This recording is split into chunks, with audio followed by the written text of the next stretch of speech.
Parte 3. Compreenda a batalha em torno da oração. Capítulo 20. Controvérsia no santuário. A planta do santuário. O teu caminho, ó Deus, está no santuário. Salmo 77, 13. Embora a maior parte deste livro se concentre no poder da oração e nas chaves divinas para orações respondidas, vou dedicar um tempinho para me concentrar na batalha em torno da oração e em como podemos evitar os fogos falsos de reavivamento que têm se alastrado pela igreja moderna. Antes de fazer isso, precisamos revisar rapidamente o que podemos aprender de Cristo e do caminho da salvação por meio dos diferentes móveis do santuário do Antigo Testamento. Gostaria de salientar que a seguir temos apenas uma breve revisão condensada das lições que podemos extrair do santuário. Eu o incentivo a fazer estudos adicionais por conta própria, uma vez que as lições espirituais que podem ser aprendidas são muito ricas. Além disso, a compreensão dessas verdades nos ajudará a enfrentar os muitos enganos sutis com os quais certamente nos depararemos à medida que nos aproximarmos da segunda vinda de Cristo. Vamos começar. E disse Deus: E me farão um santuário, para que eu possa habitar no meio deles. Êxodo 25, 8. Além de Deus querer que os filhos de Israel tivessem o símbolo de sua presença bem real com eles, enquanto faziam a jornada rumo à terra prometida, também desejava que entendessem o caminho que os levaria à reconciliação definitiva com ele, um caminho que os lembraria da gravidade do pecado, ao mesmo tempo que lhes daria esperança no Messias que viria tirar todos os seus pecados. Altar de sacrifício, confissão e justificação pela fé. Junto à porta do pátio ficava o altar de sacrifício, onde o pecador depositava um cordeiro sem mácula, simbolizando Cristo, e confessava seus pecados sobre a cabeça do animal antes de matá-lo com as próprias mãos. Aqui aprendemos o significado do preço que nossos pecados cobraram de Cristo na cruz. Aqui somos justificados, ver Hebreus 9, 22, Levítico 4, 22 a 26, Romanos 10, 9 a 13 e 1 Coríntios 15, 22. Assim como devemos pedir perdão a Deus, também precisamos perdoar os outros se temos a esperança de ser perdoados pelo Senhor. Mateus 6, 14 e 15. Ellen White escreveu: Se esperamos que nossas orações sejam ouvidas, devemos perdoar os outros da mesma maneira que esperamos ser perdoados. Pia, batismo e santificação. O móvel seguinte no pátio do santuário era a pia. A pia era uma bacia de bronze cheia de água que os sacerdotes usavam para se lavar antes de entrar no tabernáculo. Caso não se lavassem por completo, morreriam quando entrassem no lugar santo, pois nenhuma impureza era permitida na presença de Deus. Êxodo 30, 17 a 21. Aqui encontramos um belo símbolo de Cristo, a água viva, que nos limpa, batiza de todo o pecado e também nos santifica dia após dia, enquanto nos prepara para o céu. Ver 1 João 1,9, Efésios 5,22 e João 1,12. Mesa dos pães da proposição, a palavra viva. Ao entrar no lugar santo do tabernáculo, havia 3 móveis. O primeiro era a mesa dos pães da proposição, que representava Cristo, a palavra viva. Ao passo que o sacerdote comia fisicamente o pão nos tempos do Antigo Testamento, de maneira simbólica, devemos comer sua palavra todos os dias hoje. É isso que nos ajuda a crescer em maturidade como cristãos. Ver João 6,51, Mateus 4,4, Jeremias 15,16, Hebreus 5, 12 a 14. Altar de incenso, nosso intercessor em oração. O móvel central no lugar santo era o altar de incenso. Aqui, o sacerdote, simbolizando Cristo, colocava-se junto à cortina do lugar santíssimo e intercedia em favor do povo. Embora tenhamos acesso direto ao trono de Deus, como Jesus satisfez completamente as exigências da justiça no Calvário, não há mais véu de separação. Ver Mateus 27, 51. É importante reconhecer que as orações justas de Cristo continuam a cobrir as nossas, tornando-as aceitáveis ao Pai.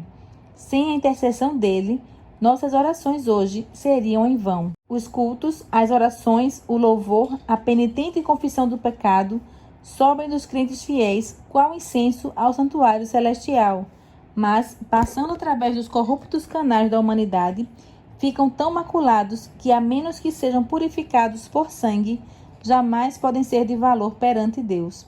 Não ascendem em imaculada pureza, e a menos que o intercessor, que está à mão direita de Deus, apresente e purifique tudo por sua justiça, não será aceitável a Deus. Todo o incenso dos tabernáculos terrestres tem de umedecer-se com as purificadoras gotas do sangue de Cristo. Então, defumado com os méritos da propiciação de Cristo, o incenso ascende perante Deus, completa e inteiramente aceitável. Voltam então graciosas respostas. A Bíblia nos diz: vivendo Cristo, sempre para interceder por eles. Hebreus 7:25. Ver também Hebreus 4:14 a 16. Louvado seja Deus por nosso intercessor celestial. Candelabro de ouro, vida e testemunho cheios do Espírito Santo.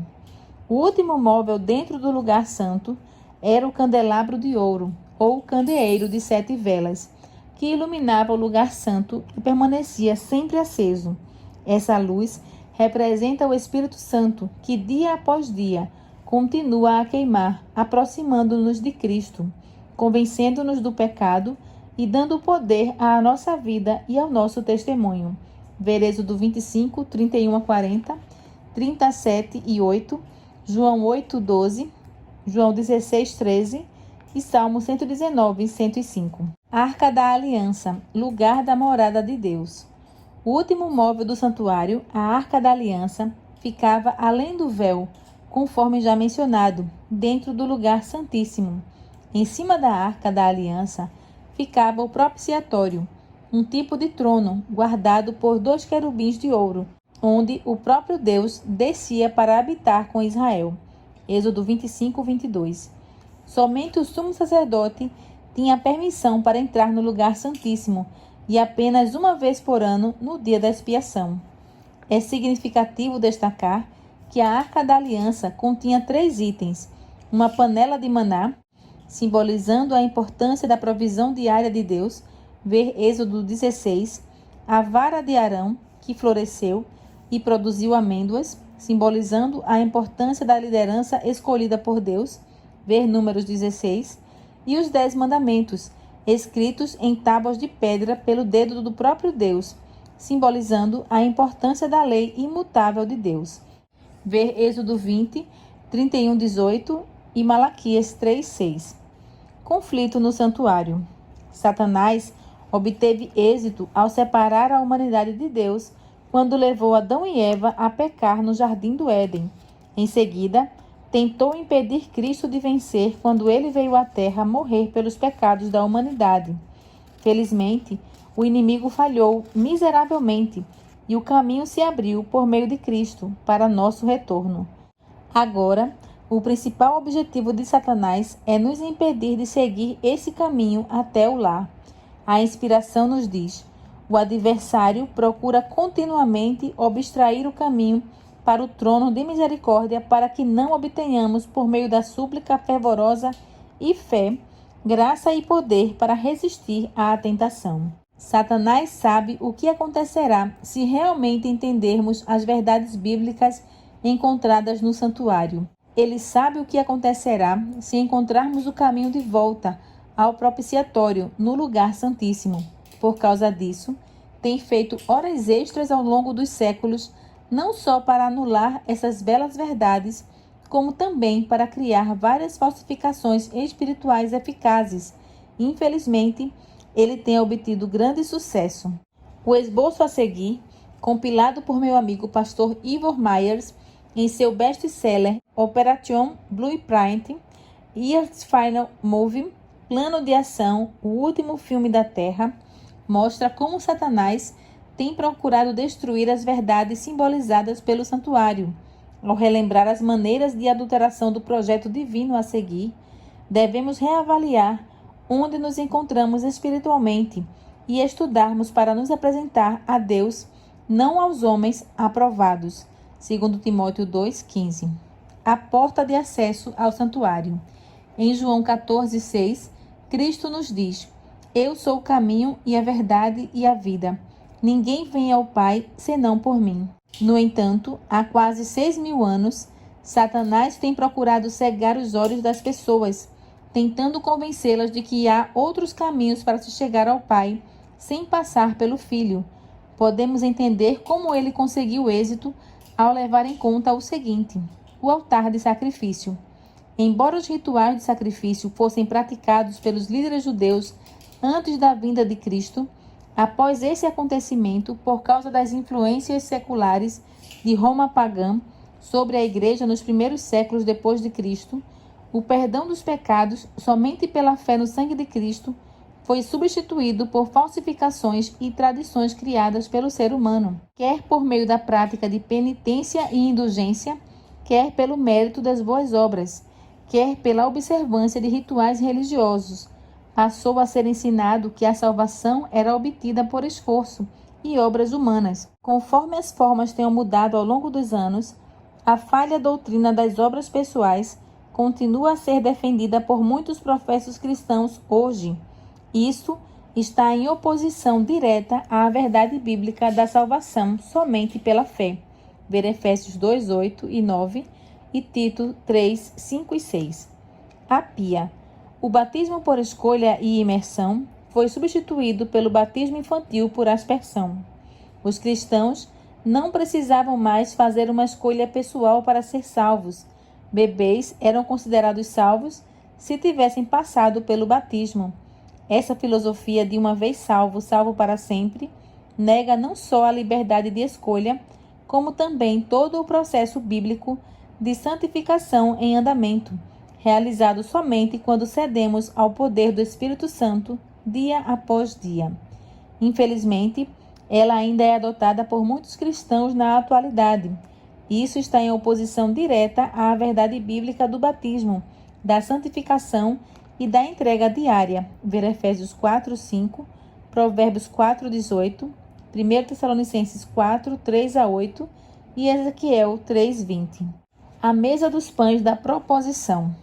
À medida que o tempo se passou, as verdades da palavra de Deus foram substituídas e superadas pelas tradições e práticas da Igreja. O fermento das ordenanças criadas por seres humanos começou a exercer precedência sobre a pureza da verdade bíblica. Aliás, por muitos séculos, as pessoas comuns eram proibidas de ler ou interpretar a Bíblia. Essa atividade era considerada aceitável apenas para o clérigo. Aqueles que tentavam viver ou pregar a palavra verdadeira sem as tradições da Igreja eram considerados apóstatas e hereges. Infelizmente, na atualidade, muitos cristãos continuam a priorizar as tradições da Igreja, seguindo-as em lugar das verdades bíblicas. Isso está em oposição direta ao fundamento da verdade e doutrina bíblica imutável. Ver 2 Timóteo 3,16, Isaías 8,20, Provérbios 35 e 6 e Apocalipse 22, 18. O altar de incenso.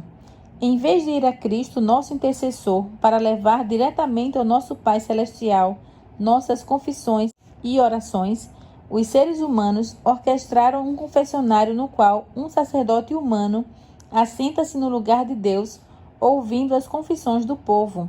Assim, o dom do perdão e da misericórdia foi tirado de Deus e colocado nas mãos de homens mortais, conforme podemos ver. A remoção da doutrina do santuário de Cristo como nosso intercessor está em oposição direta à verdade bíblica. Ver 1 Timóteo 2,5 e Hebreus 10, 19. O candelabro de ouro. Infelizmente, nos anos seguintes ao derramamento pentecostal, após a ascensão de Cristo, entidades seculares começaram a introduzir cada vez mais mundanismo e transigência dentro da Igreja. Em consequência, o verdadeiro Espírito Santo vivo foi substituído por uma forma de pretensão espiritual em muitos que fazem parte da liderança religiosa. Além de ser considerado normal estar na igreja e viver de qualquer maneira, contanto que sejam feitas as confissões apropriadas e se pague penitência, milhares que demonstravam uma vida e um testemunho cheios do Espírito foram queimados na fogueira, jogados aos leões, largados sós para apodrecer em masmorras frias e escuras, por se posicionar em favor da verdade bíblica e por viver e testemunhar com o poder do Espírito Santo. Esse período de grande perseguição espiritual é conhecido hoje como Idade das Trevas. Essa era durou 1260 anos literais, em harmonia com a profecia bíblica de Daniel 7:25, que predisse essa experiência difícil para o povo de Deus. Essa neutralização do poder genuíno do Espírito Santo está em oposição direta às Escrituras. Ver Atos 1:8, 5:32, Isaías 43:10. A Arca da Aliança. Por fim, os poderes religiosos, disfarçados de uma suposta capa religiosa, não só atacaram aqueles que guardavam a lei de Deus, como também mudaram literalmente a lei que ele escreveu com o próprio dedo. Eles colocaram imagens e ídolos dentro do culto e, mais grave ainda, mudaram o quarto mandamento do sábado para o domingo. Mais uma vez, a mudança da lei de Deus e a precedência de tradições eclesiásticas criadas por seres humanos em relação à Bíblia são uma violação direta das Escrituras Sagradas. Ver Mateus 5:18 e 19. Ellen White adverte: Satanás se esforça constantemente por atrair a atenção para o homem em lugar de Deus. Induz o povo a olhar para os bispos, pastores, professores de teologia como seus guias, em vez de examinarem as Escrituras a fim de, por si mesmos, aprenderem seu dever. Então, dominando o espírito desses dirigentes, pode influenciar as multidões de acordo com sua vontade. Muitos líderes religiosos hoje estão empenhados em unir novamente todos os grupos e denominações religiosas. Citam o pedido de Jesus, que todos sejam um, e como és tu, ó Pai, em mim e eu em ti. João 17:21. É verdade que nós que cremos em Cristo devemos ser um. No entanto, muitos cristãos ignoram João 17:19, texto no qual Cristo expressa seu desejo de que eles também sejam santificados na verdade. A Bíblia não nos diz que seremos santificados na unidade ou ao nos unir a outras entidades religiosas, mas que seremos santificados e nos tornaremos um por meio da verdade, a verdade encontrada na Palavra de Deus. João 17:17. Com isso em mente, como cristãos protestantes que creem na Bíblia podem reconciliar-se e ser um na verdade com aqueles que por séculos têm tentado mudar a verdade de Deus? O Senhor chama todos para sair da Babilônia espiritual, da confusão e das transigências espirituais, não para voltar para dentro dela. Apocalipse 14, 6-12. Fica bem claro que a profecia de Apocalipse 13:3 está se cumprindo bem diante dos nossos olhos hoje. Não podemos dormir como os outros. Devemos vigiar e manter a sobriedade. Precisamos orar. Aquilo que está acontecendo no mundo ao nosso redor deixa claro que estamos vivendo em tempos importantes. No entanto, embora as coisas possam parecer confusas e diferentes, com ventos de doutrina que sopram e depois cessam, segundo Timóteo 4:3, devemos manter o coração e a mente em Cristo, pois, com sua palavra diante de nós, não temos razão para ser enganados. Efésios 4:14 e 2 Timóteo 3:16. Podemos permanecer firmes na verdade a despeito das tempestades. Como o falecido Rollins Scarborough afirmou, em todas as eras, Deus sempre teve um povo fiel e leal, os chamados e escolhidos, e Ele continua a ter um povo especial hoje. A pergunta é: seremos parte desse povo? Faremos parte do remanescente fiel retratado em Apocalipse 12:17? A fim de descobrir onde você se encaixa nesse conflito do santuário, bem como abrir os olhos ao rever a história cristã, desde o início da guerra no céu até o presente, eu o incentivo mais uma vez a ler O Grande Conflito. Esse livro me inspira como nenhum outro, pois mostra onde nos encontramos na batalha final entre a verdade e o erro. A pergunta que precisamos nos fazer é: Estou do lado certo na batalha do grande conflito? Deus está chamando cada um de nós para um estudo mais profundo de Sua palavra. O Senhor nos convida a uma experiência mais profunda com Ele. Acima de tudo, Ele nos chama para seguir o caminho do santuário de volta a seu trono. Deus não força ninguém, a escolha é nossa.